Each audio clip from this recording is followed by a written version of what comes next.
These new graphics are terrible. This right here is the master of graphics.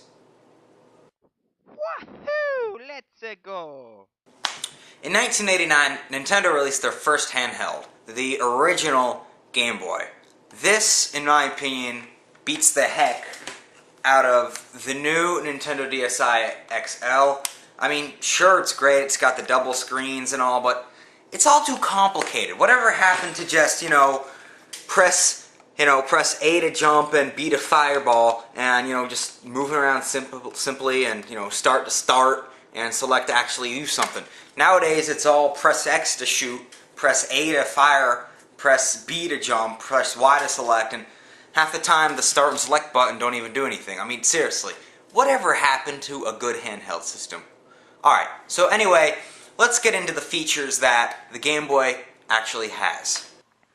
Alright, so here we have the Game Boy. I'm going to explain the main features that this thing have. Let's start out with the front side right here. You have to admit, this thing looks amazing. It just reminds you on how good, older systems were. I mean, it looks classic. It's bold. It just looks simple, not too complicated. It's just gray, dark gray with a moderately good-sized screen. And let's see, 1, 2, 3, 4, 5 buttons.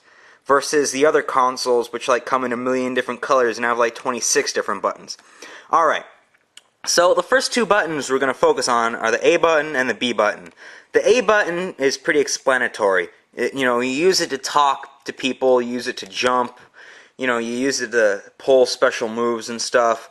And the B button lets you fire weapons, for example in Mario Bros. When you get a fire flower, you push the B button and you shoot one fireball.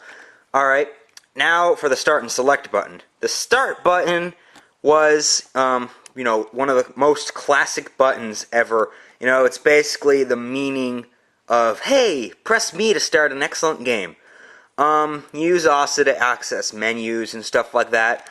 And the select button allows you to, if you want to choose a character, press the select button, and that character is basically the one you're going to be playing with.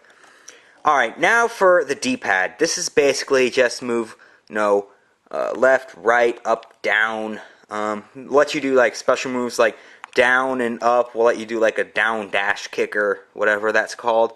And nowadays with this, it's press the left button, you move right, press the up button, you crouch and stuff like that. And it's nicely displaying its name right there, Game Boy by Nintendo. And it's got a very nice screen. Perfectly sized and all that good stuff. And it's got the battery button, which basically lets you know when you need to change your batteries. Alright, now on the top we have the on and off switch. Self-explanatory, lets you turn on the system.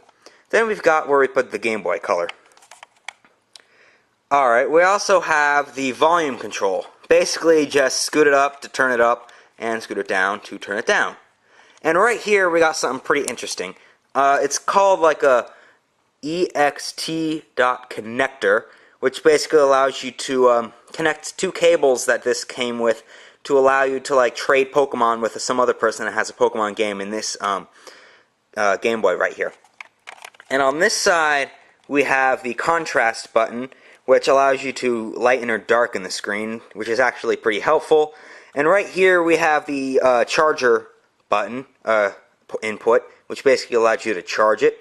And on the bottom we have the headphones. So, if you don't want to play the music from the game too loud, you can enjoy it yourself by just plugging in a set of headphones.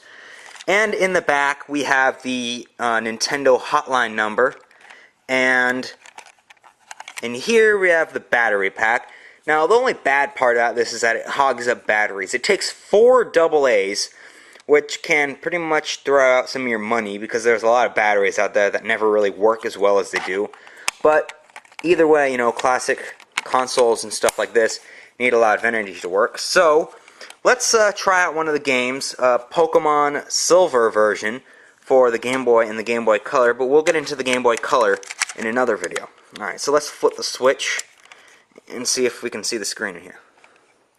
Alright, so you can't really see it, but you can see right there the words Nintendo And this is a good example to set the contrast. Let me zoom in on this a little bit, see if we can get a better view. Turn up the volume. And you have to admit, this is a pretty good sound right here.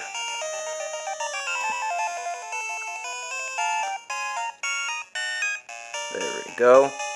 Now, as you can see, all the colors in this game are focused on black, green, and white. Not too complicated, can't cause seizures like many of the other games you see. Like, you know, when it says on the warning, may cause seizures when seeing bright flashing lights and stuff. But we're going to shut this off, and we're going to get to the point of this here little system. There have been many little handheld consoles out there, like the PSP, the Nintendo DS, the Game Boy Advance, and, you know, just other little random handhelds out there. But nothing, and I mean nothing out there, makes me happier to be holding a handheld other than the Game Boy. This just makes me fall in love with video games. You know, these things are really easy to find. You can get them at a flea market or a yard sale for around $5, and they're really worth the price you pay. There are some that are in not so good condition because people don't really know the true value of how this thing actually, you know, makes people realize how much better video games were in the past. So that's another classic video game review brought to you by the Classic Video Gamer. The Nintendo Game Boy, released in 1989, very good. It gets 2 thumbs up from the Classical Video Gamer. This is the Classical Video Gamer bringing you some more classic video gamers.